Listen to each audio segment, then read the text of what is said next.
señor secretario general de la Presidencia, en el cual acusa recibo de la solicitud de la Comisión de Hacienda respecto a que se estudie la factibilidad de crear una institucionalidad que se haga cargo de la gestión y desarrollo de eventos internacionales de gran magnitud e importancia pública. Y sobre el particular, él agradece la inquietud planteada y hace presente que esta inquietud se evaluará en conjunto con los Ministerios de Relaciones Exteriores y de Hacienda. Y se remitirá informe después a la Comisión. Muy bien. En segundo lugar, presidente, ha llegado de la alta dirección pública el informe sobre funcionamiento del sistema de alta dirección pública, que va a ser remitido a los señores senadores, y el Consejo también pide, digamos, la posibilidad de que lo reciba la Comisión en alguna oportunidad para dar, digamos, su informe. Sí. Bueno, similar a lo que se hizo en la Comisión de Mercado Financiero, ¿no? Así es. Ya. Senador Monte. Posible que nos manden el informe antes para hacer un diálogo. Sí, lo tenemos allí. Sí, te lo tenemos. Entonces que nos entreguen copia a nosotros para leerlo antes de... Así es. Pero podríamos tratar de fijar una fecha ahora, Sí, o fíjalo tú. senador García, no, pues me gusta fijar algún acuerdo, si no impongo la presidencia, pero senador García, ¿a usted le parece bien recibir a la alta dirección pública para que nos informe de la marcha? Yo creo que tenemos obligación de hacerlo. Sí, no, pero la pregunta es si le parece bien la semana próxima o no. Sí, por supuesto. Bien, senador. ¿Sí? ¿Podemos dejarlo para el martes? Ya. Ministro de Defensa. Ah, sí, me imagino. Si quiere, dígale que llegó ahora el informe, ¿no? ¿Llegó el informe? Sí, llegó. Vamos a dar cuenta. Llegó el informe, vamos a dar cuenta, lo podemos ver la semana que ¿Está de viene. acuerdo el presidente de tu partido? No, es martes. Lo voy a preguntar por si acaso. Ya. Sí. Que ayer ya Coloma me retó suficientemente. Entonces el próximo martes sería la Incomprensible. cuenta. Después, presidente, hay un correo ha llegado de doña Alejandra Candia Díaz, subsecretaria de Evaluación Social, quien solicita, digamos, asistir a la Comisión de Hacienda de modo de poder entregar la visión desde la Subsecretaría de Evaluación Social del Ministerio de Desarrollo Social y Familia sobre el boletín que crea una nueva institucionalidad del Sistema Estadístico Nacional. Sí, solamente mayor abundamiento, le explico a los señores senadores, ella está pidiendo venir a la comisión, porque ustedes recordarán que en las distintas intervenciones que hemos tenido acá a propósito de la discusión de la ley del INE, surgió dudas o reflexiones en torno a cómo íbamos a hacer para la medición de pobreza y qué relación tenía entre la labor del INE y las responsabilidades propias del INE y la que tenía que tener el Ministerio de Desarrollo Social. Y de algunas presentaciones acá pareciera ser que estaba como delegándose todo, no todo, pero buena parte de eso en el Ministerio de Desarrollo Social, y yo entiendo que la señora Alejandra Candia lo que quiere el Ministerio es venir a explicar o contar cómo lo están interpretando ellos. ¿Ah? Yo creo que no haría daño que recibiéramos, sin perjuicio de las conversaciones que están teniendo lugar actualmente en torno a las indicaciones. ¿Les parece el próximo martes? No, sí, no, por eso yo hablé con ella ayer y entonces... Ya, bueno.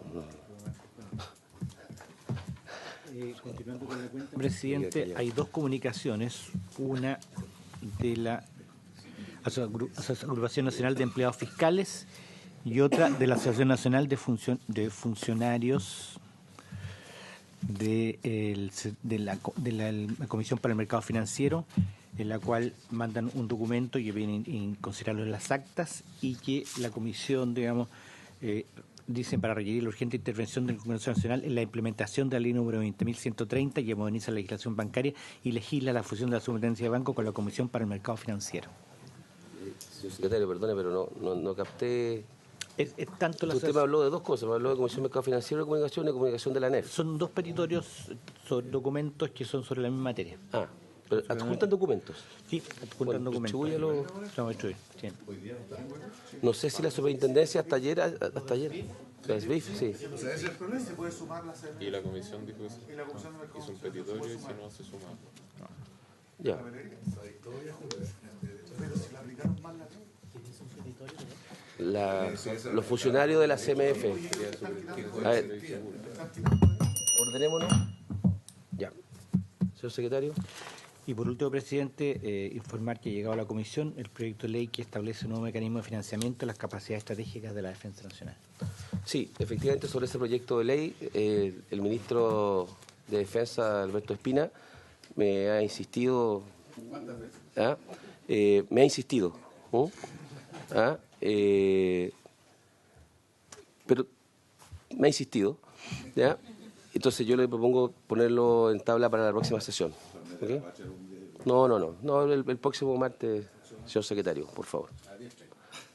Sí, tenemos INE el próximo martes con la señora Jandacandia. Vamos a tener también la cuenta de la ADP. de la ADP y tenemos, sí, va a estar, si va eso estamos aquí. Ya. Sí, señor Coloma, vete el micrófono. Me parece muy bien su decisión, presidente. Pero yo poner en primer lugar lo que llegó ahora, porque como hay 3 temas y pueden ser un poco largos, sí, entonces...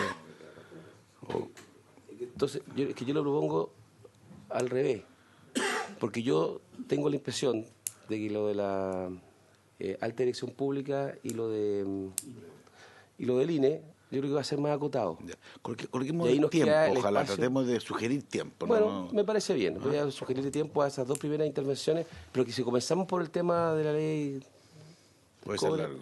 eso va a tomar la sesión. Ya, por tiempo sugiramos Porque media va hora a cada uno. encender las sugerimos. pasiones y todo eso. Ya, ministro también. ¿Eh? Además, así entonces el ministro lo tenemos estabilizado. ¿Oh? Claro. Ya.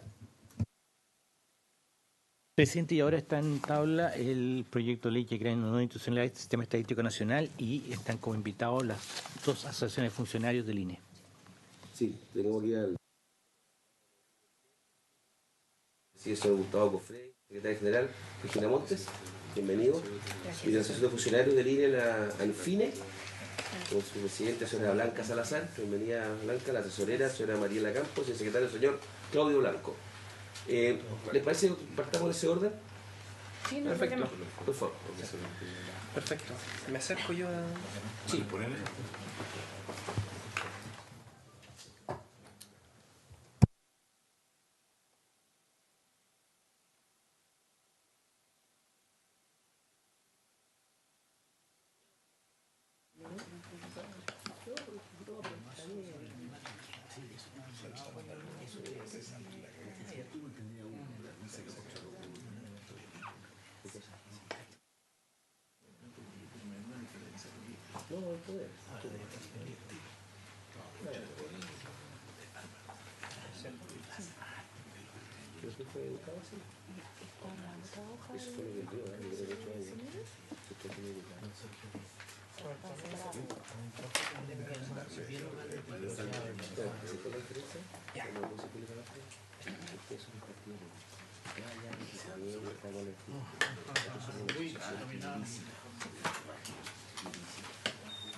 Buenos días, mi nombre es Gustavo Cofré, soy el presidente del sindicato de Trabajadores y Trabajadoras Honorarios del INE. Antes que todo, agradecer la invitación. Creemos que es importante destacar esta instancia de participación democrática. Creemos que lo agradecemos y es importante que también se nos siga tomando en cuenta, en consideración también a la acción de funcionarios, porque creemos que es muy importante que una ley que regula el Sistema Estadístico Nacional y también llama a fortalecerla en nuestra institución se tome en cuenta nuestras observaciones. Bueno, además nos acompaña Natalia Corrales. Natalia Corrales es la secretaria general de la Federación Nacional de Trabajadores Honorarios, de hecho por la cual gestionamos la invitación, así que también es una cuestión importante señalar. Bueno, la presentación gira en torno a 2 ideas principales que se ven reflejadas obviamente en el título, que es la necesidad de robustecer la autonomía y las condiciones laborales dentro del INE. Vamos a tocar 4 puntos principales. Primero, los antecedentes, presentarnos de quiénes somos, nuestra historia, para que nos conozcan cuáles son nuestros objetivos como organización, los alcances de esta ley, la urgente necesidad de fortalecer las condiciones laborales en la institución y propuestas. Bueno, para contarle un poco más de quiénes somos, nosotros nos conformamos el año 2014, contarles también que a propósito de la necesidad de organizarnos como trabajador y trabajador honorario en el sector público, nosotros al no ser reconocidos jurídicamente como funcionarios y funcionarias, no podemos ser parte de las asociaciones de funcionarios. Entonces, alrededor del 2014 y hace unos 6-5 años atrás, en el sector público empezaron a surgir una serie de organizaciones vinculadas a sindicatos honorarios, del cual nosotros fuimos parte y también formamos la Unión Nacional de Sindicatos Honorarios. Es también en junio del 2017 que se nos invitó a la Comisión de Economía en una instancia muy similar y expusimos respecto a las observaciones de esta misma ley, lo que un poco también diagnostica la postergación que ha tenido esta ley a lo largo del año, que me imagino que ustedes también lo conocen, ¿cierto? Y bueno, contarles que nuestro objetivo como trabajadores honorarios es que se reconozca nuestro carácter de funcionario y funcionarias públicas, aludiendo a todos los derechos y también deberes que uno debe asumir como funcionario como tal. Algunos hitos de nuestro sindicato. Uno de los principales es el reconocimiento de los derechos laborales de los trabajadores y trabajadoras honorarios. No existe actualmente una normativa jurídica que norme o regule para todo el Estado los derechos y los deberes que tenemos como honorarios. Y ha sido gestión de gran parte de los sindicatos y de los dirigentes dentro de todas las instituciones empezar a un poco normal y emparejar la cancha respecto a nuestros derechos y también a nuestros deberes. Entonces, nosotros internamente en la institución logramos la política de honorarios, que es una regulación de todos los derechos y normativa que se vincula a nuestra calidad contractual, porque anteriormente estas cuestiones están más vinculadas a unas decisiones discrecionales respecto a, por ejemplo, a vacaciones, licencias médicas, entre otras. Y también hemos tenido injerencia y participación en los protocolos de denuncia de acoso laboral y sexual que ahora Servicio Civil incluso publicó hace ya un par de meses. Además, nosotros tenemos el rol de representación de los honorarios ante la autoridad de la institución y también además como parte de la Unión Nacional, ¿cierto? Tenemos la representación o nos reunimos constantemente con alguna autoridad, ya sea del Poder Legislativo o el Ejecutivo, por ejemplo el Ministerio del Trabajo, a propósito de algunas leyes que nos atañen y nos se relacionan con nuestro quehacer, por ejemplo el tema de la cotización obligatoria.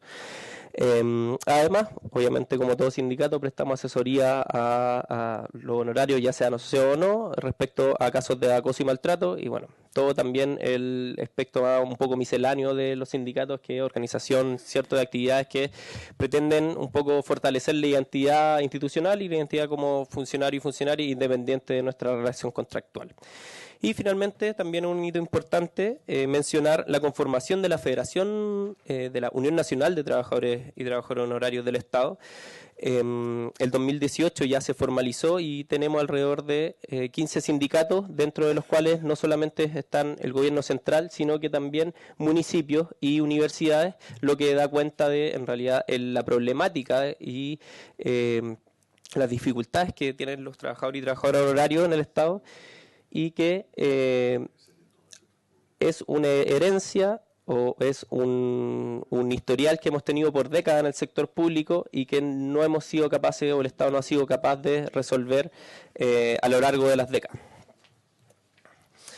Y de forma más sintética, presentarle el diagnóstico actual del INE. Esto fue una información que se entregó en la cuenta pública.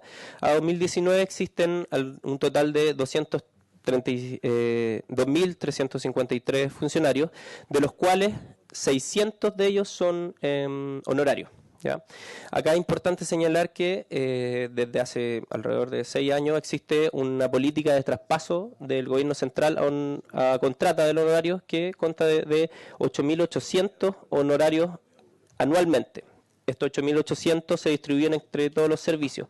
El INE en general se le atribuyen un cupo de 250, 270 cupos anuales. Entonces, desde allá hace unos años la dotación de honorario ha ido reduciéndose, pero esto es como un saco roto, como se dice. ¿Por qué? Porque se pasa a contrato de honorarios, pero se sigue contratando al personal honorario en función de los proyectos que van saliendo. Entonces, si bien la dotación total... ¿Podría explicar eso de nuevo? Sí, por ejemplo, hay proyectos... en general, las personas que entran al INE entran bajo la calidad de honorario, no bajo la calidad de contrata. Entonces, la generalidad de las contrataciones son honorarios, anualmente pasan 200 honorarios, pero no sé, se abre un proyecto, la encuesta de presupuestos familiares, por ejemplo, que contiene una gran dotación de personal a nivel nacional, donde entran alrededor de 300, 400 personas, todas casi en modalidad honorario. Entonces, si bien se traspasan 200 personas anualmente, entran a honorarios más, una cantidad superior. Entonces, por eso la metáfora del saco roto. El saco roto, pero aumentando los niveles de personas que son contratadas por el INE. Claro.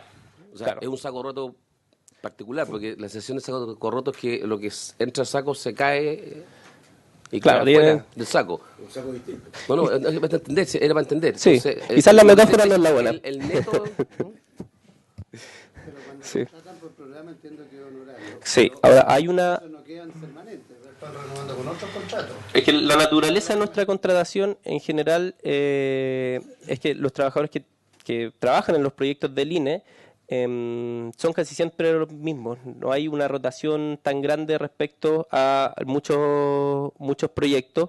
Por ejemplo, en los trabajos en la encuesta, en regiones, siempre hay proyectos que duran 3 meses, 6 meses. Entonces las personas que trabajan como encuestadoras van trabajando por proyecto, pero tienen lagunas. Entonces siempre van siendo contratados como honorarios en distintos periodos, ¿ya? Claro, pueden llegar 8 años, 10 años, 15 años en esa modalidad. Ahora, existe una voluntad de dirección actualmente de frenar la contratación honoraria, incluso contratando en periodos cortos de 3 meses o 6 meses bajo la modalidad de contrata. Nosotros no sabemos el alcance jurídico o si esto realmente se puede jurídicamente, pero abrazamos esa posibilidad. Aunque en realidad somos un poco más pragmáticos y no sabemos si realmente eso la institución lo va a poder sostener. Pero como le decía, este es un poco la imagen sintética del INE a nivel general y de su dotación de personal. Ya. Ahora vamos a hablar de los alcances de la ley. ¿Por qué autonomía, cierto, en esa interrogación? Porque el espíritu de la ley, según lo que nosotros hemos ya trabajado a partir de los años que se ha propuesto, incluso siendo también invitado a la Comisión de Economía del 2017, entendemos que el proyecto debiese tender a robustecer la autonomía del INE, y esto se vincula evidentemente a la relación que tiene con el Poder Ejecutivo. Entonces, bajo esa premisa voy a desarrollar ahora un par de ideas importantes. Antes de comenzar, es súper necesario dar a conocer que nosotros no conocemos las observaciones y el articulado de la presente administración. No sé si eso está publicado o ustedes también lo conocen. Articulado presentado no hay. Articulado presentado no hay. ¿Hay alguna No, propuesta? Formalmente, documento no formal. formalmente no hay indicaciones. Lo que hay son propuestas o ideas que tiene el Ejecutivo. Y esa idea de propuesta está en el estado de idea de propuesta y está siendo conversada para ver si es posible llegar a un criterio común. En su oportunidad, haya o no haya ese acuerdo común, el Ejecutivo igual va a tener que presentar las indicaciones, ya sea las consensuadas o las que le estime pertinentes. Claro, bajo este escenario, para nosotros es muy importante, tanto también para la Asociación de Funcionarios y Funcionarias, que nosotros podamos conocer esa propuesta, o al menos también la idea de esa propuesta. Lo sabemos, pero no tenemos esa certeza para también revisar el proyecto actual o el proyecto anterior, ¿cierto?, respecto a las observaciones que tiene el objetivo. Esa es una solicitud, de hecho, que vamos a realizar al final de la presentación. Ya. ¿Por qué es central en la idea que planteamos respecto a la relación que tiene el INE con el Ejecutivo? Bueno, en reiteradas ocasiones, en la historia corta podríamos decirlo, el INE ha tomado decisiones o se ha visto enmarcado en diferentes coyunturas políticas que han afectado la calidad de sus levantamientos de datos y se ha cuestionado la calidad técnica de estos productos. Acá quisimos identificar 2 coyunturas relevantes. Primero, el tema del censo 2012 y segundo, una presentación de un estudio de costo de vida que tiene que ver con un paro del sector público de Atacama del 2016. ¿Por qué identificamos estas coyunturas o esto visto? También para reflejar un poco que o para dar a conocer que esto no tiene que ver necesariamente con la administración que está de turno, sino que es un problema que el Estado o que la Oficina Nacional de Estadística de Chile ha tenido y puede seguir teniendo a lo largo de la historia si no se estructura una autonomía en la práctica real. Las movilizaciones, bueno, para ahondar en el detalle de cada hito, el 2011, a partir de las movilizaciones, ¿cierto?, estudiantiles, el INE y la dirección del INE toma la decisión de cambiar la modalidad de censo a 8 meses de levantamiento de un censo de hecho a un censo de derecho. Esto no es un comentario, no es una observación que se estableció de pasillo en el INE, sino que en la misma comisión, en las actas que ustedes pueden revisar, en la Comisión Evaluadora Nacional, esta decisión también está documentada. ¿Qué trajo consigo? El cambio de una modalidad de un censo de hecho, donde se pesquisa la población presente, a un censo de derecho, que se pesquisa una población residente, no solamente tiene cambios en aspectos técnicos, respecto al momento censal y otro tipo de cuestiones, sino que también en cuestiones operativas. Y estas cuestiones operativas, si bien no fueron la única implicancia para el desenlace final del censo 2012, sí fueron cuestiones muy relevantes a la hora de planificar un levantamiento de la magnitud de un censo de 8 meses, con 8 meses de anticipación. Y esto fue una decisión que se tomó debido a que la mayor cantidad de voluntarios de un censo de hecho son el 60% alrededor estudiantes de tercero y cuarto medio. ¿Ya? Entonces se tenía la hipótesis de que estas personas, este sector, podía boicotear el censo. Y se tomó la decisión de pasar a un censo de derecho con censistas pagados, ¿cierto? Y evitar así este posible boicot. Eso fue el desenlace que tuvo el censo 2012. Por otro lado, el paro del sector público en Atacama fue un paro de alrededor de un mes de funcionarios, donde el Ejecutivo estableció a partir de un estudio del INE que en la región, de hecho Copiapó era una de la séptima ciudad más barata de Chile, lo que trae problemas en realidad no solo por temas de cuestionamiento técnico, sino también a problemas del levantamiento. Tanto el 2012 como en Atacama, las personas que las encuestadoras que van a terreno finalmente son las que se ven más afectadas por este tipo de decisiones. Por esto, nosotros creemos importante que se considere la atemporalidad política y el concurso de directivos por alta dirección pública, que vienen un poco a disminuir quizás la imparcialidad en la toma de decisiones respecto a la institución, ¿ya? Tanto la comisión técnica como la figura del director de la institución debiese ser por alta dirección pública, o debiese al menos ser una terna para que después las instancias como el Parlamento pudiera disminuir. Y otra cuestión relevante es que estas figuras no sean vinculadas no coincidan con los 4 años de administración del Ejecutivo por el mismo argumento que plantea anteriormente. Ya. Y acá una cuestión, un contenido muy relevante dentro de una exposición que tiene que ver con la urgente necesidad de fortalecer las condiciones laborales dentro del INE. ¿Por qué? Porque el INE es uno de los organismos más deficientes en cuanto a la calidad de remuneraciones, grado y proyección profesional, lo que para una ley que viene a normar o a fortalecer el sistema estadístico nacional debiese de por sí también fortalecer la institución. Entonces hay 5 ideas fuerza que sostienen esta hipótesis. Primero, los salarios del INE versus otros servicios. En específico, es conocido algunos estudios, de hecho, mediáticamente el señor Osvaldo Larrañaga señaló que el INE, después del Sename, ocupa el penúltimo lugar en un ranking de los mejores pagados del sector público. Lo que es un poco lamentable en realidad. A nosotros nunca nos gusta hacer la comparación con el Sename, pero nos parece que es un poco el diagnóstico que tenemos de nuestras dos instituciones. Y por otro lado, nosotros hicimos un estudio a partir de los datos extraídos desde Transparencia, y si bien no es un dato a comparar, pero sí un proxy, si nosotros tomamos el monto de los servicios del Ministerio de Economía específicamente respecto a los montos totales de el subtítulo 21, que son de presupuesto para personal, y la dotación máxima estipulada en estos presupuestos, nos damos cuenta que el promedio del INE es el penúltimo servicio con peor promedio. Considerando el programa de iniciativa Nuevo Milenio, que tampoco es un servicio de por sí, lo que nos da un poco el diagnóstico de los recursos que el INE tiene para la contratación de personal y para la calidad de los profesionales, y en realidad para que lo que hablamos mucho en la institución, no se fuguen los talentos de la institución. ¿Eso tengo que dividir por 12 para sacar el promedio por funcionario? Es un promedio anual, es un promedio anual que se tiene de la dotación máxima en función del monto en el subtítulo 21. Pero ese promedio anual es lo que gana.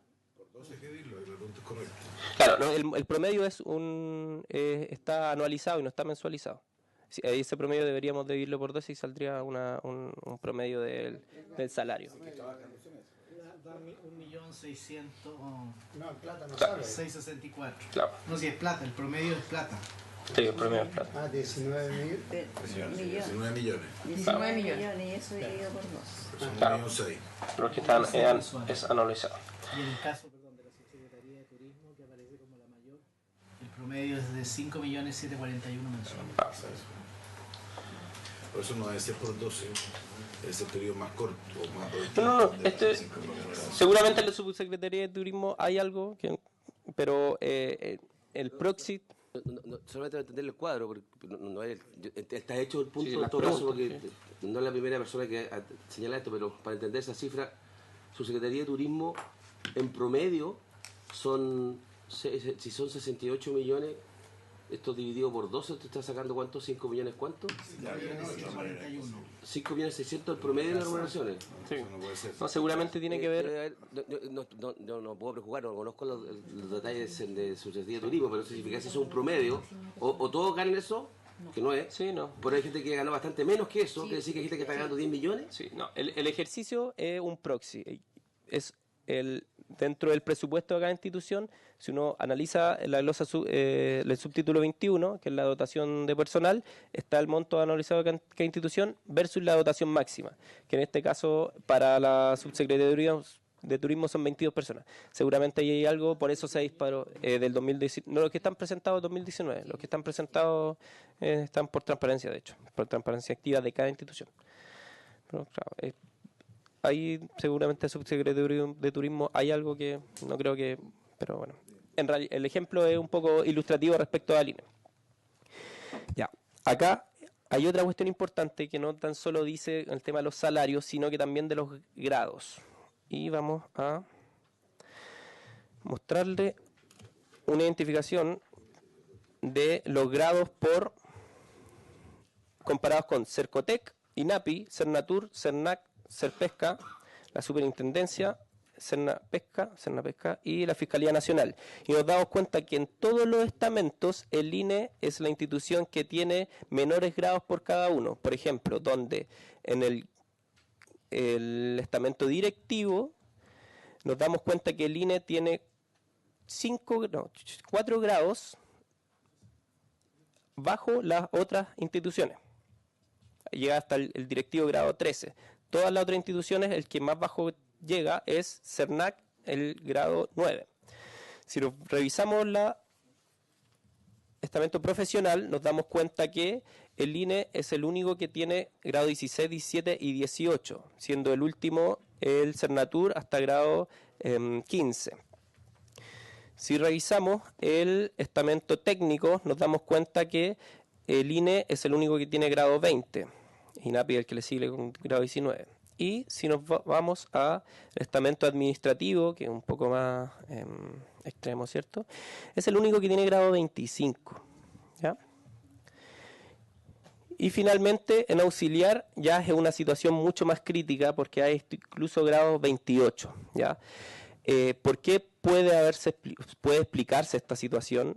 Porque en los traspasos a contrata que anualmente dispone la IPRES y que se norma y que las instituciones en realidad no pueden hacer mucho porque es una cuestión centralizada, norman el traspaso de bruto a bruto anualizado. Entonces las personas que tienen un grado ya bajo quedan finalmente en un grado mucho más bajo al traspasarse a contrata. Entonces eso podría haber ocurrido, pero aún así el diagnóstico es muy evidente que el INE es una de las instituciones, al menos con los servicios comparables, que tiene los grados más bajos del servicio público.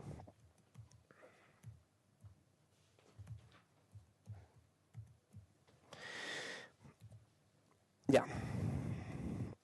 Acá quería hablar de la rotación de personal a nivel nacional. Es de un 21%. Si bien a nivel nacional el porcentaje no es tan importante, sí nos vemos muy afectados por la rotación de personal en proyectos específicos. ¿Y qué problemas se genera cuando este índice es alto?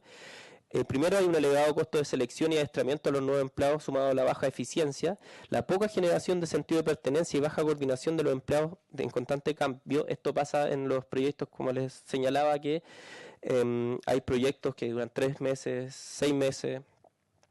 Hay un resquebrajamiento de la imagen de la empresa, de la institución, que será percibida como un lugar al que los empleados no se encuentran a gusto y posibles fugas de valiosa información corporativa.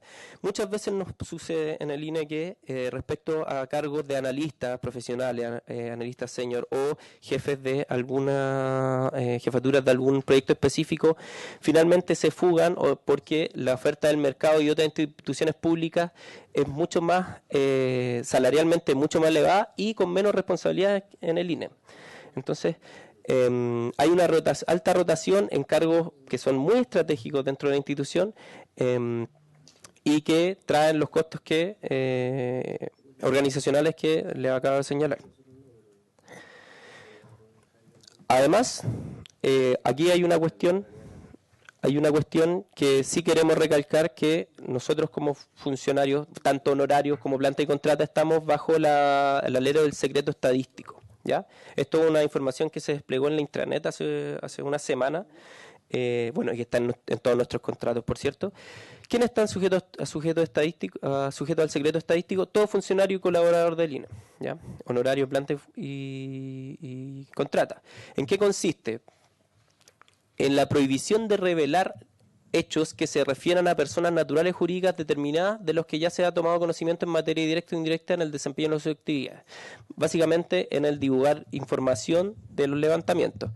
Y nosotros tenemos sanciones de posibles cárcel frente al incumplimiento desde 61 días hasta un máximo de 3 años y una multa de 6 a 10 UTM. Esto es la ley actual. Entendemos que la ley al menos la ley que nosotros hemos revisado, vendría a elevar las penas respecto al secreto estadístico, ¿ya? Y lo que no trae consigo tampoco una mejora en la calidad salarial de los trabajadores, tomando en consideración los antecedentes que ya planteé anteriormente. Y finalmente hay situaciones coyunturales que han afectado la moral de los trabajadores. Está el censo 2012, que para los trabajadores del INE en realidad fueron años que nos tocó recuperarnos de este fallido levantamiento. Están los cuestionamientos hacia la encuesta nacional del empleo. Específicamente el ministro Monkever ha sido reiterativo muchas veces en criticar públicamente la metodología del levantamiento, y de hecho esto yo me imagino que no es algo que solamente nosotros hemos expuesto acá, de hecho algunas personas que han venido a esta convención también lo plantean. Y bueno, actualmente tenemos la coyuntura del IPC, y aquí sé que voy a utilizar una metáfora, no, en realidad no es una metáfora, es un hecho, que nuestro director plantea que nosotros estamos golpeados, y estamos tan golpeados que en terreno a nuestros encuestadores y encuestadoras, levantadores de precios, investigadores de precios del IPC, cuando ocurren este tipo de situación y coyuntura, son los más afectados, recibiendo insultos, amenazas, rechazos, que eso aparte afecta la calidad del dato. estamos golpeados.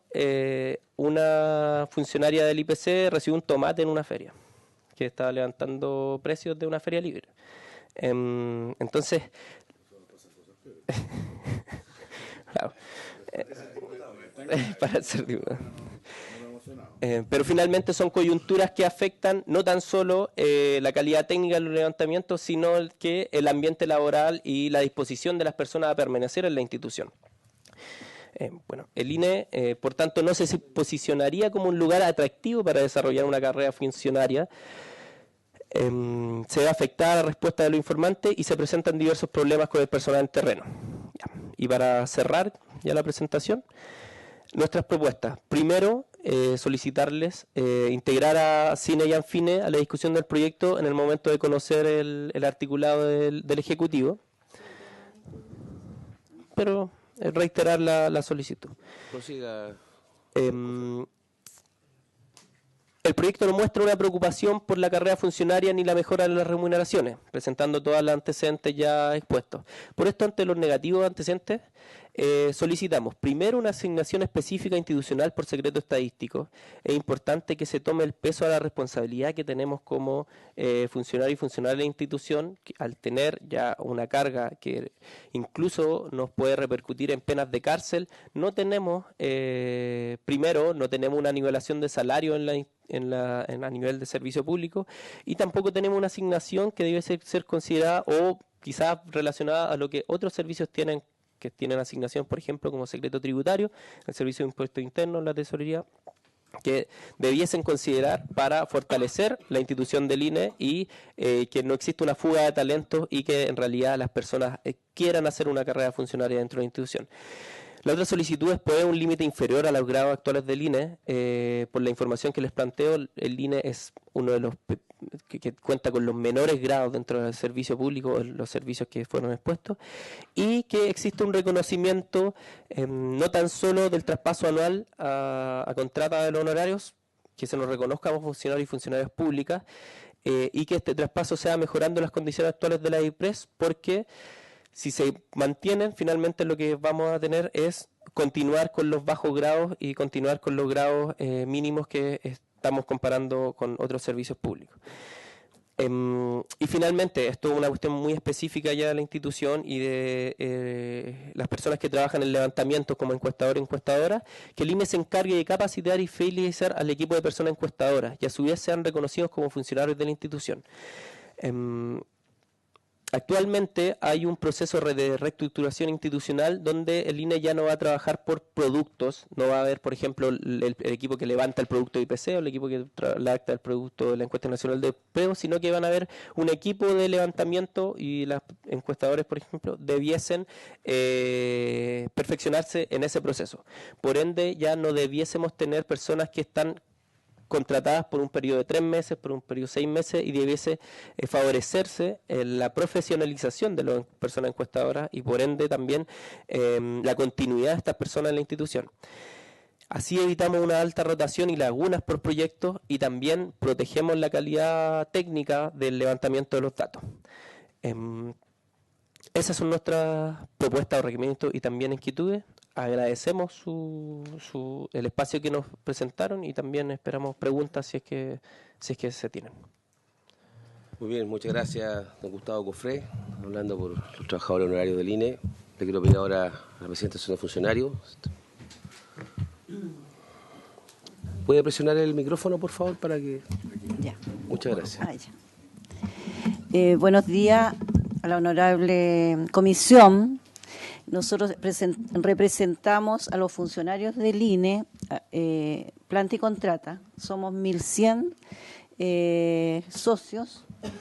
Fuimos creados en 1970. Tenemos ya 49 años de vigencia como asociación.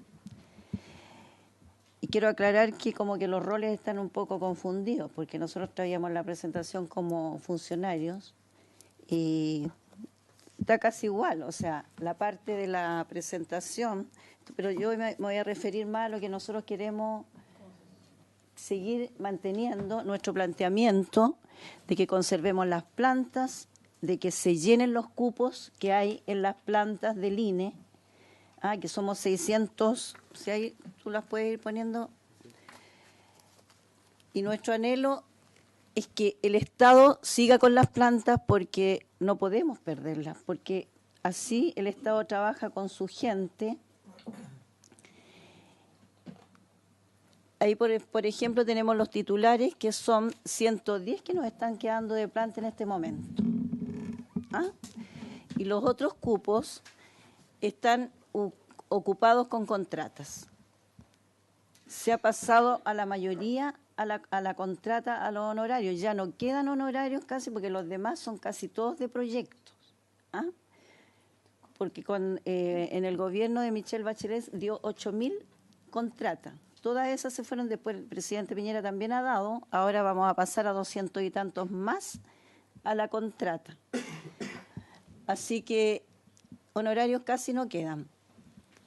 También nosotros queremos, bueno, nosotros teníamos las mismas propuestas que presentamos, que estaba el senador Pizarro en la otra comisión anteriormente, porque yo estoy en las 3 comisiones, del señor Piñera, después de nuevo de Michelle y ahora de nuevo el señor Piñera. Entonces, ¿usted conoce más o menos? Claro. En el caso suyo cambian los presidentes, pero usted sigue ahí. Claro, yo sí me siguen eligiendo ya. Pero a lo que voy yo, de que nosotros lo que más planteamos, bueno, también es el secreto estadístico, también que tengamos una asignación, que no la tenemos, que somos los sueldos más bajos de las instituciones públicas. También nosotros hemos tratado de mantener la institución. Esto se ha venido trabajando de años con gestión de las personas, porque hay un servicio civil que manda las instrucciones o los procedimientos a todos los servicios públicos. Y de ahí hemos ido sacando lo que es gestión, las bandas salariales, el desempeño de los funcionarios. Y todo eso ha ido en avance a la institución. Realmente nosotros ahora tuvimos un impasse con el asunto del IPC, que fue, que yo lo quiero dejar en claro, de que eso nosotros no hemos dicho nada porque eso está en revisión. Está en revisión en este momento. Por lo tanto, no podemos estar opinando como asociación porque tenemos que esperar los resultados. Y creo que el director hizo bien en haber denunciado eso, porque no puede quedarse callado como empleado público. Yo como empleado público, si veo una anomalía, también la tengo que decir, o cualquiera de nosotros. Primero tenemos que ver qué pasa con la investigación. Lo otro, hicimos una encuesta nosotros como Anfine y no ha habido tanto alboroto en la ciudadanía. Claro que a una persona le tiraron un tomate, otro, pero ya esa cosa como que quedó ahí, porque ahora viene la investigación. Una vez que sepamos eso, podemos opinar que si nos afectó tanto. No nos ha afectado tanto porque como que la población después se olvida del tema y empieza otro tema y así. Porque como mis compañeros lo nombraron, no hemos tenido tanto problema y que lo importante es cuidar la institucionalidad del INE. Nosotros somos los trabajadores y la tenemos que cuidar. Y en eso estamos nosotros ahora, porque queremos avanzar con el proyecto, para que los trabajadores estén bien considerados y que sean parejos con los demás servicios que nosotros no podemos comparar. Ahí por lo menos, si quieres, muestra, Claudio. Y lo otro que está de más decir, porque yo ya les mandé a ustedes el proyecto para que lean lo que nosotros realmente, lo que queremos. La parte técnica no hemos querido meter mucho, porque eso lo están viendo ustedes. Senador Pizarro, permítame, señora Blanca, que... Sí. Una consulta para manejar las mismas cifras, porque aquí en el cuadro que usted nos mostró establece lo que es la realidad hoy en términos de las plantas. Ponele. Establecen una fila los El cupos documento por ley de anterior, planta. Señor Pizarro, que van a poner en la pantalla. Sí. Ahí hay un cuadro que usted mostró al principio que decía planta 110. Exactamente. No es el El anterior, otro. parece que, ¿o no, Jorge? No, Ese. Claro. No, estoy hablando de Planta la titulares, realidad 110. actual. Dice, en las plantas actuales los grupos se desagregan de la siguiente manera. Y dice, cupos por ley de planta en directivos 99, cargos ocupados 25, vacantes 74. Claro. Y después abajo, cupos totales entre profesionales, técnicos, administrativos y auxiliares 602, cargos ocupados 157, cargos vacantes 445. Esto lo digo porque el planteamiento que hace ella primero es que se ocupen los cargos de planta. Claro. Pero además la información que nos entregó, ¿su nombre cuál es? Perdón, presidente. Gustavo, tiene otro cuadro que en las plantas hay 48 mujeres, 62 hombres, un total de 110. ¿Cómo no coinciden las dos cifras? No, súbete los 110. Claudito. Ahí tenemos plantas titulares. En este momento nos quedan 110 funcionarios de planta. Los demás están todos ocupados por las contratas porque no han habido concursos. ¿Ah? Porque en este momento todavía rige la ley. O sea, funcionarios a contrata que ocupan una planta, ¿eso me está diciendo? Claro. Sí. La mayoría están ocupados por contrata. Nos quedan 110 cupos, que en esa estoy yo, está Claudio, que quedamos de planta. Y los demás están todos a contrata. Pero eso es la planta en sí. La planta que son 603. 602. 602, perdón. Sí. 602 es el cupo por ley de planta del INE. Nosotros a esos 602 estamos pidiendo que nos agregue, por favor, la comisión un 20% más. ¿Ah? Un 20% más nomás. Pero que nosotros conservemos plantas, no podemos perder las plantas. O sea, 120 está pidiendo más. Claro, ¿y por qué no las tienen ocupadas? Porque aquí hay 445 cargos vacantes en los distintos estamentos.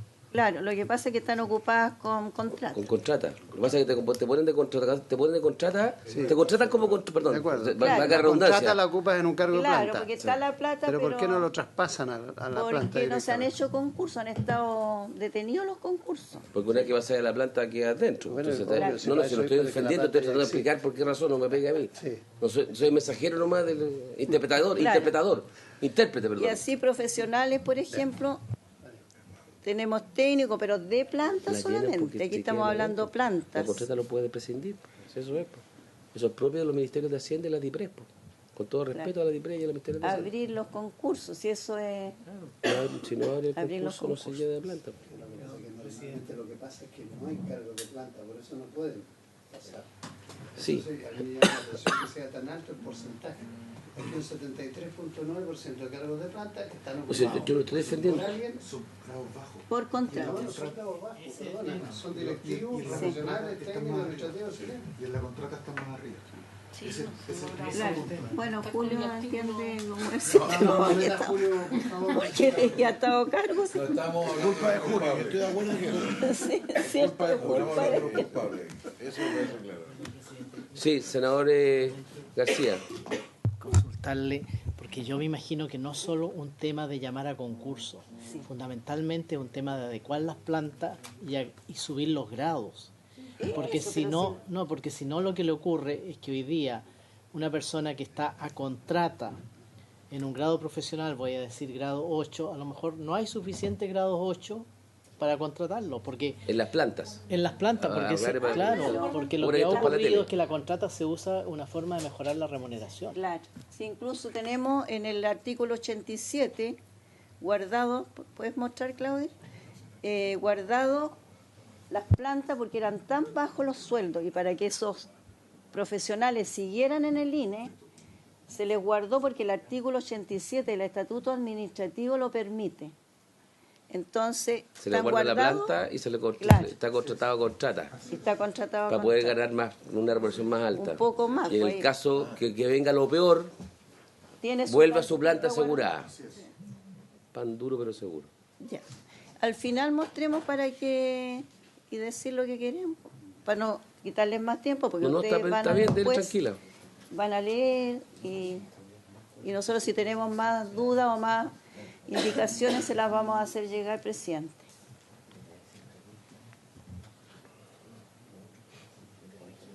Nosotros lo que queremos es que a participar en la confección de los DFL cuando comiencen, porque esto es después de un año, una vez salida la ley, hay un año para poder trabajar en eso. Que el nuevo diseño, de acuerdo a lo planteado, llene la planta que consigna la ley 17.374, que es la que tenemos actualmente. que se considere el pago mensual de una asignación especial de confiabilidad por secreto estadístico para que todos quienes presten servicio en la institución de estadística ya que con este nuevo proyecto se imponen nuevas responsabilidades en relación al secreto estadístico y penas más gravosas en caso de violación del mismo. Que se cree solo una planta fiscalizadora y con 2 grados más para todos los trabajadores adscritos a la ley, que presten servicio en el Instituto Nacional de Estadística, que todos los funcionarios contratas con cargos guardados en la planta sean traspasados en la misma forma a la planta actual. O sea, que no pierda, por ejemplo, un contrata que está con la planta guardada, pase igual, no pierda, porque sería como retroceder. O sea, que vuelva a ocupar la planta, pero con un grado distinto. Sí. Superior, se entiende, obviamente. También queremos decir en el amplio sentido,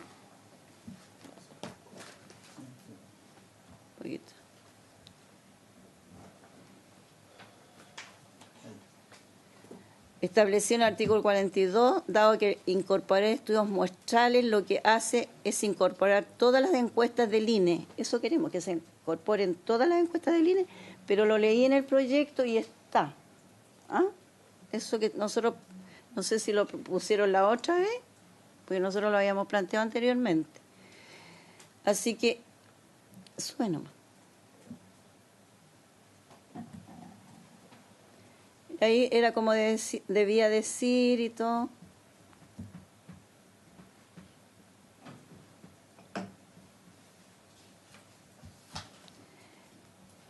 Ahí cuando nosotros pedimos, facilitando en la medida de lo posible la ayuda necesaria, incluido el personal, medios de investigación, muestrario, movilización y demás elementos, que sea posible facilitar y que disponga. Es cuando nosotros hacemos el censo, por ejemplo, y pedimos que todos los funcionarios públicos nos cooperen en el censo, como ha sido toda la vida casi, excepto en el 2012 que se contrató gente. Pero la pega la hizo el INE. La queremos decir que nosotros hicimos la pega. Esa es nuestra presentación. Y la función fiscalizadora, que es esa también, que ustedes la van a leer. Y queremos dar las gracias, presidente, porque nos recibieron. El cuadro, pero es que ellos presentaron uno similar. Pero ya.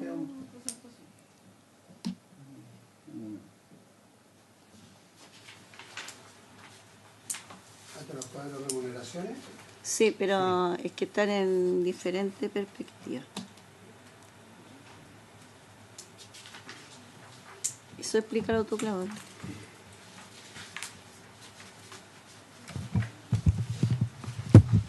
Adelante. Gracias. Bueno, acá tenemos un análisis de remuneraciones del INE, ¿ya? Donde este cuadro comparativo tiene un índice de rotación del personal que ha incrementado un 52,63% entre el año 2017 y 2018. ¿Ya? Si hablamos solamente de rotación, cuando ingresan y egresan, estamos hablando de un 21% de lo que señalaba el CINE, ¿ya? Pero si acá hablamos de una fuga, como hablaba el CINE, de solamente egresos, entre el 2017 y 2018 hay un 52,63% de profesionales que migran y que salen de la institución. La fuente de información de esto es del BGI del año 2018. Disculpe la pregunta solamente porque ese rato 2017-2018 también coincide con un cambio de administración. O sea, si usted hiciera ese cálculo entre el 2015 y el 16 o entre el 18 y el 19, ¿sería similar o estará marcado tal vez por el cambio de administración? Entonces le hago la inquietud. Sí, no. Entendiendo lo que puede ocurrir cuando hay cambio de administración. Bueno, estos son datos. Son datos duros. Son datos duros del balance, ¿no es cierto?, BGI, que se informa todos los años a la DIPRES, ¿ya? Información que se saca de la DIPRES, ¿ya? También tenemos la capacitación que incrementó el 160,04% entre el 2017 al 2018, también de la fuente del BGI 2018, que son datos duros que se pueden sacar de la DIPRES, ¿ya?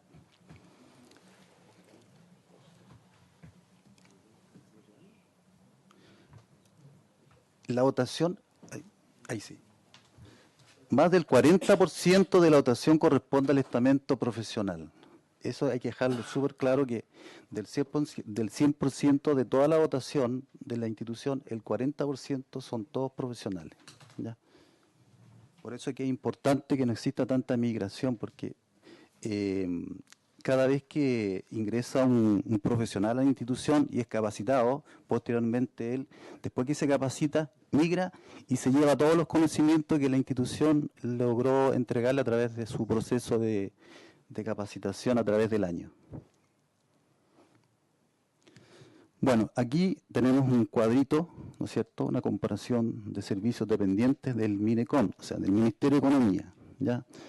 Como ustedes pueden observar ahí en el cuadro de más abajo, tenemos en primera instancia el INE, después posteriormente tenemos Cernatur, Cernac y NAPI, ¿ya?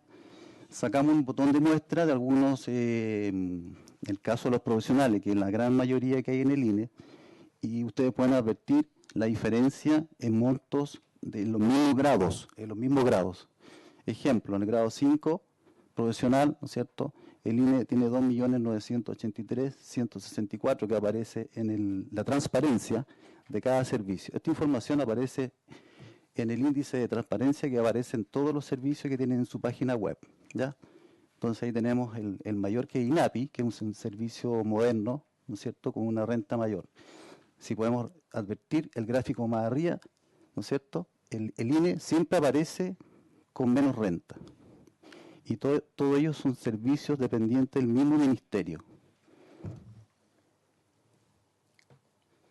También quisimos hacer una comparación con un servicio que no fuera del Ministerio de Economía, en este caso el SAC, que es muy similar, que tiene funcionarios también en regiones, ¿ya? Y también podemos advertir, de acuerdo al gráfico, ¿no es cierto?, que tenemos una renta mucho menor en cierto grado de los profesionales, que son el personal clave dentro de la institución.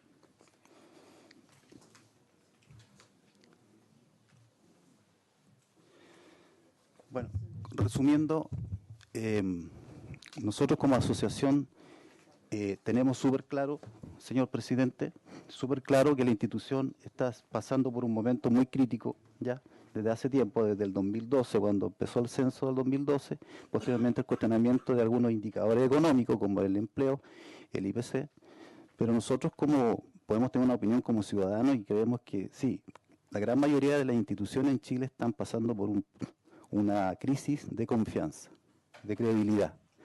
Pero nosotros como funcionarios, ya que llevamos más de 30 años y tenemos carrera funcionaria, tenemos que dar una opinión responsable con relación a esto, y esa opinión responsable significa decir que al interior todos los trabajadores ponemos el mayor esfuerzo para trabajar, sacar la institución adelante, y si han ocurrido cosas tal vez se pueden mejorar a través de un proyecto de autonomía o algo similar. Pero la idea es que si estamos acá todos juntos porque queremos sacar una institución, ¿no es cierto?, que sea autónoma, independiente, con información fidedigna y que entregue la confianza a la ciudadanía y a todo el mundo de la sociedad que requiere de las estadísticas oficiales en Chile. Sí, muchas gracias. ¿Terminó? Ya, bueno, a la honorable comisión damos las gracias. Antes de terminar, ¿sí? solamente una pregunta, sí, para finalizar esta parte. Tenemos otro proyecto de ley ahora en materia de educación. Estos planteamientos, que algunos de ellos fueron, no con este detalle, pero en general enunciados por otras personas que vinieron acá, profesionales, ¿ustedes han conversado con el gobierno? ¿Con la autoridad, no el gobierno, con la autoridad respectiva? No, con el director solamente, no hemos conversado con el ministro. Nosotros tuvimos la última reunión. Micrófono, por favor. ¿Cómo se llama usted? Georgina Montes, ya. Soy del sindicato. La última reunión que sostuvimos con las autoridades ejecutivas fue en el gobierno de Michelle Bachelet, con el ministro Céspedes, donde establecimos algunos alineamientos, que es lo que decía Blanca, la construcción del decreto fuerza de ley, que viene después en el fondo de la aprobación de la ley de autonomía. Esa es una de las cosas que conversamos, pero de ahí no nos hemos sentado con la nueva autoridad a hablar de esto. Otra cosa respecto de eso, nosotros lo que queremos es conocer las modificaciones que se han hecho hoy en día desde el Ejecutivo al articulado, porque sabemos que hay algunas apreciaciones o recomendaciones que se están haciendo. Nosotros, por lo menos como sindicato, no tenemos eso. Y con respecto, bueno, quiero aprovechar de decir que una de las cosas que nosotros pedimos como sindicato de trabajadores honorarios, quedan 600 honorarios en el INE, y son personas con altas capacidades técnicas, son personas que levantan los datos todos los días, esas personas tienen que ser contratadas, no dejan de existir. No es que nosotros no existamos y que no existan más honorarios en el INE, van a seguir habiendo, pero esas personas tienen que especializarse y tienen que ser contratadas, independientemente de que sus proyectos no estén, digamos, de manera permanente. Solo eso quería que son agregar. Proyectos de 3 meses y la ley dice, o sea, no se puede por el momento, a lo mejor si sacan otra, pero hay honorarios permanentes y honorarios transitorios que son para proyectos por 3 meses. Sí, perdón, pero son parte de la naturaleza de las funciones de la institución. Muy bien. Pero 3 meses y después vuelven y así. Entonces, muy bien. No. Agradezco a Gustavo, a Georgina, a don Claudio y a Blanca su participación ya y haber compartido con nosotros su demanda más que inquietudes, para así decirlo. Sí. Muchas gracias. Gracias a ustedes. Bueno, muchas gracias, muy amable. Señor secretario, procedamos con el siguiente proyecto en tabla, que es el de educación.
Continuamos entonces con el siguiente proyecto.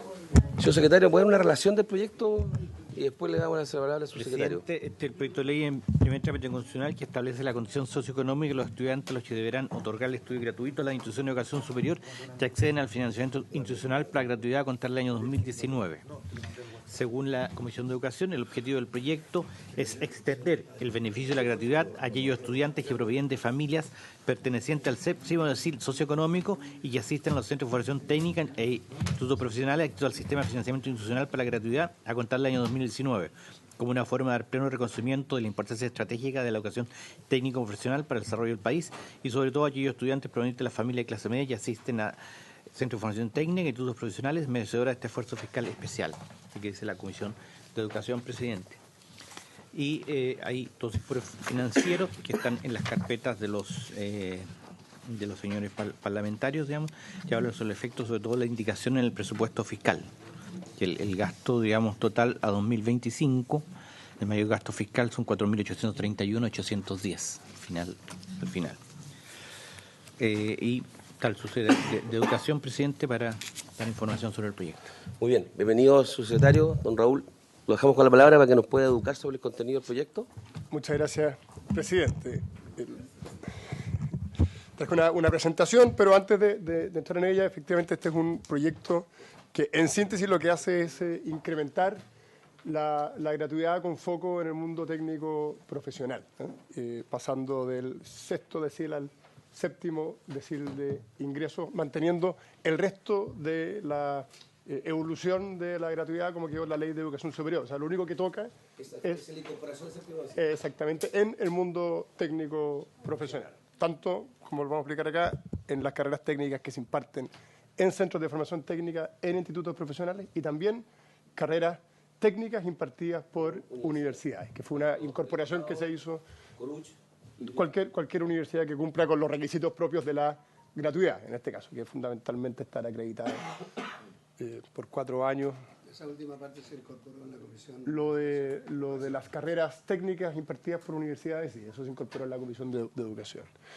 El contexto, ¿por qué el foco en el mundo técnico profesional? Fundamentalmente por la relevancia que tiene la educación técnica tanto en el sistema educacional como también para el desarrollo del país. Chile ha tenido una evolución importante en términos de matrícula en la educación técnica. En el 2007 teníamos 292.000 jóvenes que estudiaban carreras técnicas. Al año pasado son 569.000. Por lo tanto, en ese periodo de tiempo el incremento ha sido sustantivo. Ha crecido en 276.000 jóvenes que optan por estas carreras. No entrar en el detalle, pero hay un cuadro de cómo se distribuye la matrícula técnica entre centros de formación técnica, institutos profesionales y universidades. Recordemos que acá estamos hablando de dos tipos de títulos. Los títulos técnicos de nivel superior, que son los que imparten los centros de formación técnica, y los títulos profesionales que no conducen a licenciatura. Entonces, son fundamentalmente los títulos técnicos de nivel superior solo los pueden impartir los centros de formación técnica. Los institutos profesionales pueden impartir tanto carreras conducentes a título profesional como a técnico de nivel superior. Las universidades pueden impartir toda clase de carreras y en este caso se concentra en las que son de nivel superior y profesionales sin licenciatura. Por supuesto, el grueso de la matrícula está concentrada en los centros de formación técnica y en los institutos profesionales, y hay en el margen algunas universidades que tienen también este tipo de carreras. ¿Sí, claro? Institución, Centro de Formación Técnica, 2007, claro, ese es el incremento. Eso es el total. Es el total, entonces tenemos... Después, dentro de los centros de formación técnica, los técnicos de nivel superior eran 86.000 y pasaron a 136.000. Eso es lo que me está diciendo. Así es. O sea, lo que dice esa lámina es que tenemos centros de formación técnica que al año pasado tiene una matrícula total de 136.773 alumnos. En esos centros de formación técnica solo se puede impartir el título de carreras que conduzcan a técnico de nivel superior. No hay otras carreras que esas en los CFT. Por eso que el número es el mismo. Exactamente. Ya. En los institutos profesionales, la matrícula al año pasado son 373.000 y se divide entre títulos técnicos de nivel superior, que son carreras fundamentalmente de 2 años, y títulos profesionales sin licenciatura. Correcto. 183.000 técnicos de nivel superior, 190.000 profesionales sin licenciatura. Y en las universidades, que es un número menor, ocurre lo mismo, porque obviamente el grueso de la matrícula universitaria está en carreras que conducen a profesionales licenciatura, pero también está la posibilidad de que impartan este tipo de carreras. Eso, como lo vamos a ver más adelante, es lo que se incorporó en la comisión. Entonces tenemos... Pero universidades son 58.800. Pero solo en materia de títulos técnicos. O sea, los otros, ¿cuántos 136. El resto, del orden de 4 son 500.000, un poco más. 500.000 sí, con licenciatura. Y 58.000. Claro. O sea, Chile tiene... Estoy tranquilo, campo. Chile hoy día tiene el orden de 1.200.000 alumnos en educación superior. Entonces, todo lo que no está acá, en definitiva, son alumnos universitarios y también algo posgrado, que en esa cifra grande está. Ya, continúe. Tenemos una idea de proporción. Tenemos una idea de la proporción. Exactamente. Bueno, la idea, el presidente Piñera tiene un particular foco en la educación técnica, por eso este proyecto también se enmarca dentro de ese foco, en el fondo darle una mayor relevancia y hacer un esfuerzo fiscal en darle mayor relevancia a la educación técnico profesional. ¿Qué es lo que hace el proyecto? Como decía al inicio, expande la gratuidad. Recordemos que hoy día, de acuerdo a la Ley de Educación Superior, la política de gratuidad solo llega a los alumnos de los primeros 6 deciles de ingresos, o sea, del 60%, pertenecientes a familias del 60% de menores ingresos. Y la misma Ley de Educación Superior establece un cronograma de desarrollo de esa política asociado a el incremento, una regla del incremento de los ingresos fiscales en relación al PIB tendencial. Entonces, cuando se cumple cierta proporción entre ingresos fiscales y el PIB tendencial del país, se incrementa toda la política de gratuidad al 7º decil, luego al 8º, al 9º y eventualmente a una gratuidad universal. Lo que hace el proyecto es anticipar la entrada en vigencia de la gratuidad para el 7º decil, pero exclusivamente con el foco técnico profesional. Y por lo tanto, en la práctica lo que hace es modificar la Ley de Educación Superior en ese aspecto, introduciendo las carreras técnico-profesionales. Y exactamente, solo que... Las carreras técnicas que son, de nuevo, las que conducen a técnico, a título técnico a nivel superior, título profesional sin licenciatura. Ese es el margen. ¿Al margen del oferente de la plaza educacional? Al margen, sí, porque eso se incorporó en la Comisión de Educación. El proyecto original tenía el foco exclusivamente en las instituciones técnicas, es decir, los centros de formación técnica. Y no las universidades, cualquiera que ellas sea, que podrían otorgar esas carreras técnicas. Claro. Esto para explicar porque cuesta entender... Sí, está bien, sí. Pero efectivamente en la discusión... No es fácil, porque la pregunta es ¿por qué? No, porque la idea era darle un foco fundamental a el desarrollo de las carreras técnicas, entendiendo que esas instituciones son las que tienen ese giro principal. Ahora, luego de un armonioso debate en la Comisión de Educación, no me cabe duda, se incorporó el... Total, el concepto de armonía es relativo para cada uno. ¿Qué entiende por armonía? Eso. Bueno, el sadomasoquismo también. Con la ministra. Voy a seguir adelante con la presentación del presidente. Menos mal que no alcancé a decir lo que iba a decir porque iba a la embarrada. Ya, dele nomás. La proyección en el número de estudiantes matriculados en carreras técnicas de nivel superior y profesionales y licenciatura en IPI-CFT es la siguiente: al 2020, 23.000 alumnos, al 2022, 26.750. ¿Para el 7º decil? Sí, así es. Ya. Sí. Este es exactamente, son los que se incorporan a la política de gratuidad bajo este proyecto. Y al 2022 se incorporarían los estudiantes del 7º decil de las carreras impartidas en las universidades de niveles técnicos superior o profesionales. O sea, lo que hace el proyecto, en definitiva, es entrar para el año 2020, regiría para el año 2020 para todos los alumnos del séptimo de SIL matriculados en centros de formación técnica o institutos profesionales, y se plantea un desfase de la entrada en vigencia de este proyecto para los alumnos que están matriculados en carreras técnicas en las universidades. Por una razón presupuestaria, fundamentalmente. Porque no habían recursos. O sea, recordemos, y esto es bien importante, recordemos que la gratuidad, cuando se discutió la política de gratuidad, quedó en evidencia en ese mismo debate la dificultad presupuestaria para avanzar en esta política. Por eso es que quedó limitado al sexto decil. Y la gradualidad estaba siempre condicionada a condiciones macro, ¿cierto? Entiendo el tema presupuestario, lo que no puede hacer uno, que el mismo debate que hemos tenido siempre. Micrófono sonado para que lo quede registrado. Perdón, se me olvida, presidente. Es que como usted siempre me interpreta, no tengo necesidad de hablar yo. Pero sí. No, es que como el debate, por supuesto, siempre es presupuestario y el costo que tiene y hasta dónde llegamos, pero es distinto cuando se produce una discriminación respecto del mismo decil, de la misma situación y condición económica, que es la gran discusión que tuvimos en la otra. Sí, claro, que fue la otra discusión que tuvimos también. La diferencia ahí estaba si nos concentramos en el sector público o en lo privado. Aquí parece que no hay este problema, porque entiendo que la mayoría de los institutos y los CFT son todos privados. Así es.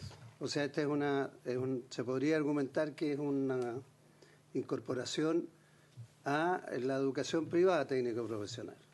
La educación técnico-profesional no hace que no hay un sesgo hacia la educación privada, sino que hay más bien una intención de beneficiar a los estudiantes de la educación técnica, que están matriculados en ese tipo de instituciones, pero no es un... Existía la duda, por lo que entiendo el debate anterior, de que no estaban los nuevos CFT estatales incluidos, por eso se hizo una indicación para poder incluirlos. Están incorporados los CFT estatales. Recordemos que los CFT estatales hoy día tienen gratuidad en virtud de la ley y en virtud también de la incorporación permanente de la ley de presupuesto, porque se hace una excepción en cada ley de presupuesto para los efectos de que se dé por cumplidos ciertos requisitos que por ser instituciones recién creadas no lo van a cumplir, como por ejemplo la acreditación, y eso se establece cada año en la ley de presupuesto.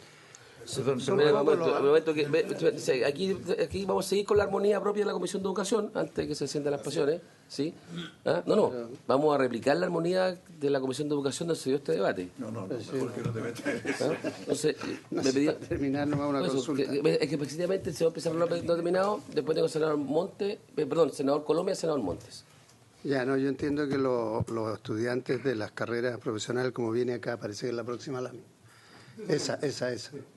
Esas son 2.458 los que se incorporarían el 2022. Y son más o menos el mismo número los que dejarían de tener el 21 y el 20 de aprobarse el proyecto en esas condiciones, porque los próximos 2 años los que estén ahora no van a recibir nada.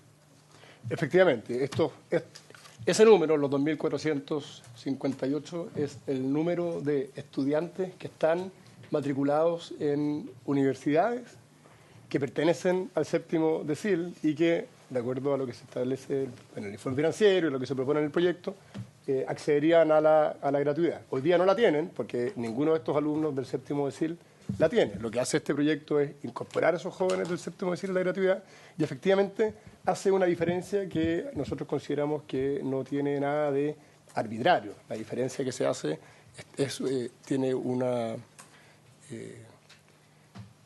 la razón de ser de esa diferencia es la falta de recursos hoy día para poder entregar ese beneficio. Al contrario, a esos alumnos se les beneficia con esta asignación de gratuidad. No es el único caso en que se ha hecho esa diferencia por razones presupuestarias. Recordemos que cuando parte la política de gratuidad se deja totalmente fuera a los jóvenes de los institutos profesionales y los centros de formación técnica. El primer año de gratuidad esos jóvenes no fueron considerados y no como consecuencia, y eso fue con posterioridad al fallo del Tribunal Constitucional. Por lo tanto, esa fue la política que se siguió luego del fallo. Y en ese tiempo ya era, en este caso al revés, se le entregaba gratuidad a los jóvenes de los 5 primeros deciles, en ese caso, matriculados en universidades y que estaban en carreras conducentes a título técnico de nivel superior o a título profesional sin licenciatura. No obstante, a ese equivalente los CFT tampoco no se les entregaba. Por lo tanto, esto ha ocurrido antes. La razón eso no fue el Tribunal Constitucional. Eso no fue el Tribunal Constitucional. De hecho, eso se hizo con posterioridad al fallo. Pero se iba a ir al Tribunal Constitucional por eso, pero no se fue. Eso es, ¿no? En un minuto. No, yo creo que no. Yo creo que nunca se fue. Porque fueron en otro lado y en consecuencia se echó esa posibilidad. Habría que revisar ese debate. Y lo que yo me acuerdo en ese tiempo es que se fue al Tribunal Constitucional por una razón distinta. Que a mi juicio sí, efectivamente justificaba, y así lo resolvió también el tribunal, y era que la política de gratuidad dejaba fuera a universidades que no pertenecían al Consejo de Rectores. Y lo que hizo luego la política, como consecuencia del fallo del tribunal, fue incorporar al primer año a instituciones tanto del Consejo de Rectores como universidades que no pertenecían al Consejo de Rectores. Pero la diferencia en el trato de jóvenes matriculados en carreras técnicas en universidades respecto de jóvenes matriculados en carreras técnicas, pero en centros de formación técnica o en institutos profesionales, esa diferencia se mantuvo y luego al año siguiente, cuando surgieron recursos para poder incorporarlos a la política, fueron incorporados.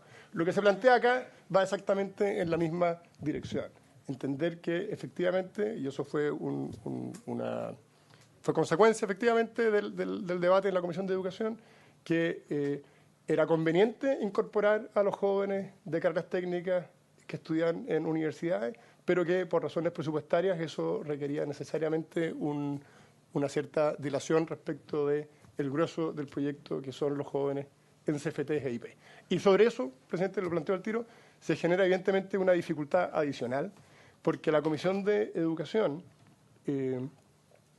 votó en contra por 3 votos a 2 el artículo transitorio que establece esa entrada en vigencia gradual, lo que evidentemente genera una dificultad porque implica darle curso a un proyecto que no cuenta con el financiamiento para ello, porque al rechazar el artículo transitorio podría entenderse que esos jóvenes, los 2.458, tendrían derecho a la gratuidad una vez aprobada la ley o con la misma entrada en vigencia que de los alumnos de los CFT-IP, lo que no coincide con el informe financiero. Y de hecho ahí hay una discusión en el fondo constitucional interesante a plantear.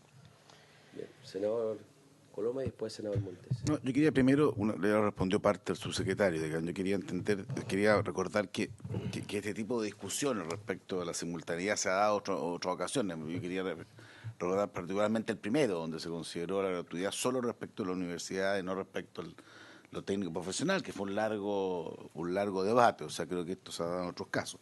Y mi pregunta concreta era, porque esta es la Comisión de Hacienda, no es la educación, digamos, y tenemos, aquí en realidad no es repetir todo un debate que se ha dado respecto del carácter técnico de lo que esto significa, que yo adelanto decir, bueno, parece bien inspirado, si el país va a una lógica de gratuidad, uno podrá discutir, y hemos discutido 50 veces si la gratuidad se debe haber dado primero respecto, o más bien el esfuerzo de haber hecho la educación preescolar, escolar, y no la magnitud que se ha dado al universitario, pero es un debate que ya medio extemporáneo a esta altura. Pero lo que sí creo que es relevante ver cómo está la Comisión de Hacienda, tiene que ver con los recursos. Yo entiendo, porque no viste el informe financiero, entiendo que justamente se hace cargo, tal como plantea el subsecretario en la primera parte, o sea, decir, mire, nosotros tenemos una escala, un modelo en donde vamos a ir avanzando en gratuidad en estas lógicas, y los recursos están en esa disposición. Eso entiendo que es así. O sea,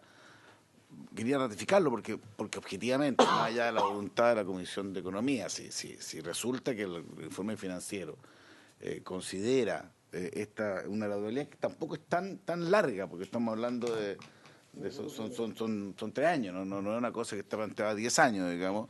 Bueno, obviamente una indicación que altera eso, pues, o requiere un cambio en el informe financiero, que podría ser una opción del gobierno, o simplemente entender de que el transitorio, siendo parte del informe financiero, es relevante para efectos nuestros, en términos tales que nosotros lo que deberíamos hacer es reponer el proyecto respecto de lo que dice el informe financiero. Esa es nuestra obligación número 1, incluso la ley orgánica plantea, digamos, que es inadmisible cualquier proyecto que no tenga, considera, creo que el artículo 25, que se considera en sí mismo los recursos necesarios para esto. Entonces quería ver si el informe financiero efectivamente está planteado en ese, si es lo que entienden ustedes, más allá de cualquier cosa, porque como esta es la Comisión de Hacienda, nosotros tenemos que velar por ese cumplimiento, nuestra obligación constitucional.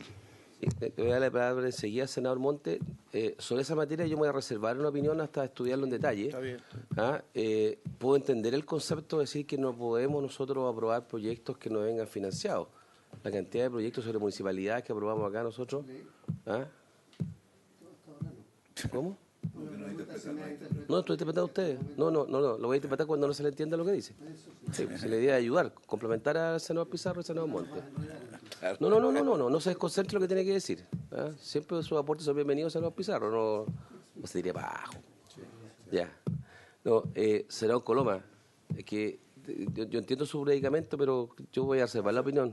Porque aquí de siempre en medida, presidente. Sí, no, está bien, pero nosotros en esta casa hemos aprobado una cantidad innumerable de proyectos, sobre todo le damos obligaciones, le imponemos obligaciones a los municipios, a veces no vienen con financiamiento incorporado y lo aprobamos entusiastamente. Es un grave error, se sabe. Sí, bueno, pero el presidente estaba claro. La ciudadanía, como esto transmitió, ¿qué urgencia tiene el texto? ¿Cuándo tenemos que votar? Porque entiendo que lo que estamos discutiendo ahora es un artículo que se rechazó, un transitorio que se rechazó, con lo cual el Ejecutivo tendría, si quiere que se mantenga, tendría que hacer una indicación. Sí, para lo cual habría que abrirse un plazo para indicación. O también se puede pedir... Y lo otro es que el Ejecutivo también diga, bueno, no, me parece bien porque podemos empezar de más en el primer año incorporando estos 2.000 y tantos jóvenes que son 2.458 que... O algún parlamentario puede pedir la inadmisibilidad también, de lo aprobado. ¿La inadmisibilidad de la indicación? Anterior, sí. ¿Qué indicación anterior? Nosotros no vamos a... la indicación del... Nosotros lo que tenemos que hacer es votar el texto que nos llegó. No, yo puedo pedir que la inadmisibilidad del transitorio... En la sala lo pueden pedir. Llegar una indicación del Ejecutivo. O sea, hay varios cursos de acción, los cuales varios pueden ser inconducentes, yo entiendo. Ya, pero para los efectos del... Porque pueden no resolver el problema. Presidente, para los efectos del informe financiero, el informe aquí dice que salen los montos y todo, y establecen en su inciso final que el mayor gasto fiscal que irrogue la aplicación de esta ley durante su primer año presupuestario de vigencia se financiará con cargo del presupuesto del Ministerio de Educación y en lo que faltare con cargo de la partida del Tesoro Público. O sea, el informe financiero se coloca en el caso de que se produzca una diferencia producto de la legislación. No, porque dice que financia esta ley y lo que le faltare al Ministerio que irrogue la aplicación de esta ley durante su primer año presupuestario se financiará con cargo del presupuesto del Ministerio de Educación. Sí. Y en lo que faltare con cargo de la partida del Tesoro Público se refiere a la ley que salga. Sí, no, pero está bien, pero todo va a ser, senador Coloma, todo va a ser interpretable al final, pero está sin urgencia. Senador Carlos Monte. No tiene urgencia. Yo tres cosas. Lo primero, quiero decir de que esto de las carreras técnicas o no técnicas, si uno estudia por dentro lo que son las carreras técnicas, hay un alto porcentaje que son bien discutibles. Y aquí hay un tema de pertinencia de buena parte de las carreras técnicas que hay. Y es un debate que no se hace, porque sobre todo si vamos a tener gratuidad y vamos a ampliar la gratuidad, habría que ver la pertinencia. Yo, los estudios que he visto, o sea, uno con toda tranquilidad puede decir que 30 o 40% son discutibles, por lo menos su existencia. Y hay una serie de áreas en que no tenemos carreras técnicas, como por ejemplo instalación de las parrillas, energía solar en el norte, que seguimos trayendo trabajadores de otros lados, etcétera. O sea, hay una inconsistencia en esto, eso es lo que quiero. En segundo lugar, respecto a los CFT, yo toda la información que tengo, subsecretario, es que el Ministerio no le está dando la debida atención a los CFT estatales, a la construcción de los CFT estatales, tanto en la fase de inversión como en la de operación. Entonces, yo quiero simplemente decir de que aquí hay un sesgo en contra de los CFT estatales desde el punto de vista del compromiso que estableció la ley de los 15. Yo no me ha tocado ver directamente, pero he oído a través de otros parlamentarios de las distintas zonas que hay una situación de bastante molestia porque están postergados. Respecto a esto, quiero aclarar una cosa. Es cierto que hay un sesgo de la ley que dice que a los CFT no se les va a exigir, a estatales no se les va a exigir acreditación por un tiempo determinado. Quiero recordar de que los CFT-IP, durante mucho tiempo, el Estado les pagó, les dio plata para hacer la acreditación. Muchos años. Y la verdad que a pesar de eso no lo hacían. Yo la última vez que recuerdo fue con Harold Beyer, de ministro de Educación, que se les dio la autorización al ministro de financiarlo porque ya no estaban cumpliendo. Ahí hubo un sesgo para que estos fueran más formales, para que se desarrollaran. El sesgo para la educación técnico profesional ha existido otras veces, no es solamente en este favorable. Sí, o sea que tiende a favorecer un determinado tipo de instituciones, que aquí estamos bien postergados en CFT estatales, lo que era un compromiso legal. Y lo último que quiero consultar, que no me queda claro del informe financiero. Uno tiene dos maneras de establecer el costo, hoy día como los años que vienen. ¿Es bruto o está considerando el descuento de lo que el Estado iba a tener que comprometer en CAE o en otras modalidades de financiamiento? Porque este séptimo decil normalmente tenía otro, o se financiaba de otra manera. Entonces me gustaría saber si es bruto o es neto lo que está planteado en el informe financiero. Yo por lo que veo tiendo a ver que es bruto. Y por lo tanto es bastante menos que lo que ahí se plantea, porque este séptimo decil accede mucho a otras formas de financiamiento. Esa es la consulta. Muy bien. Señor Coloma. Muy brevemente, Vicente, sé que no vamos a votar, no tiene urgencia, disputámoslo hoy, me parece bien, pero yo quiero simplemente para la reflexión común, el senador Pizarro, aquí se fijan cantidades específicas. Es lo que estoy leyendo, el 2000, cada año una cantidad determinada. Y respecto de esas cantidades determinadas, porque dice el mayor gasto fiscal que rogue la aplicación de esta ley con este financiamiento, será administrado por el presupuesto, o sea, se financiará con cargo del presupuesto del Ministerio de Educación y si falte con el Ministerio del Tesoro Público, pero no puede deducir de ahí, creo yo, digamos, de que uno dice, mira, esta es cualquier cantidad, porque uno podría decir, mira, en virtud de otro transitorio incorporemos también el octavo decil, estoy haciendo entonces también tendría que financiarse con ese mismo concepto. Yo siempre entendí, no siempre he entendido, siempre lo hemos interpretado, que el gasto, lo relevante de ver de dónde sale el financiamiento, de qué partida, es en referencia a la cantidad que está establecida en el propio informe financiero, porque si no sería imposible entenderlo y asumirlo. No hablamos debate sobre esto, estoy nada más que planteando mi punto de vista respecto de lo que eso significa, el uso que siempre se ha hecho en esta comisión del entendimiento de los informes financieros. Tienen que ver con el número y la forma financiera. Si uno dice, mira, el número es referencial y yo puedo financiar, como hay una especie de autorización al Tesoro Público permanente, no habría para qué tener el número, porque uno podría decir cualquier cantidad. Señor secretario, ¿quiere agregar algo? Sí. Respecto a la urgencia, yo entiendo que la urgencia venció y no ha sido renovada. Entonces, por lo tanto... ¿No le importa mucho? No, porque queremos efectivamente hacer un debate concreto sobre eso, precisamente. Sí, desbordado el acuerdo. Sí, un par de cosas, presidente, porque entiendo que esto lo vamos a ir desarrollando en las próximas sesiones, pero bueno, primero, la línea de lo que ha planteado por su intermedio senador Coloma, es distinta la discusión respecto de la fuente de los recursos que de los recursos necesarios para financiar la iniciativa. Hay una frase sacramental que está siempre en los informes financieros que asegura la fuente en el evento que, sobre todo para la puesta en marcha en el primer año de las iniciativas que tienen costo. Pero una cosa distinta es de dónde salen los recursos y otra cosa es el monto de los recursos que se necesitan, y eso es lo que hace, en definitiva, que una indicación sea inadmisible o no, etc. Respecto a los CFT estatales, nosotros tenemos y estamos cumpliendo a cabalidad con el cronograma impuesto por la ley para el desarrollo de los CFT estatales. Pasa mucho que en algunas regiones se quejan de que no está aún el CFT estatal, pero es porque la ley consagra de que aún no está prevista la instalación del CFT en una determinada región. Recuerda que son 15 CFT y hay un cronograma en el tiempo que los va implementando. De hecho, ahora estamos por nombrar a los rectores de Porvenir, de la Metropolitana, también otro del norte, creo que Copiapó, no me acuerdo. Por lo tanto, eso sigue su curso y es una política que está en pleno desarrollo. Y una cuestión adicional, el tema jurídico, en el fondo, que está detrás de la posibilidad o no de rechazar un artículo que altera, en definitiva, el informe financiero del proyecto, es algo que ya ocurrió con la discusión del postnatal. y lo resolvió el Tribunal Constitucional. Yo creo que es interesante ese antecedente. En la discusión del postnatal, el postnatal tenía un tope de, creo que 30 UF, no me acuerdo, y se pidió votación separada del tope y se eliminó en la votación el tope. Por lo tanto, quedó el artículo del postnatal sin tope.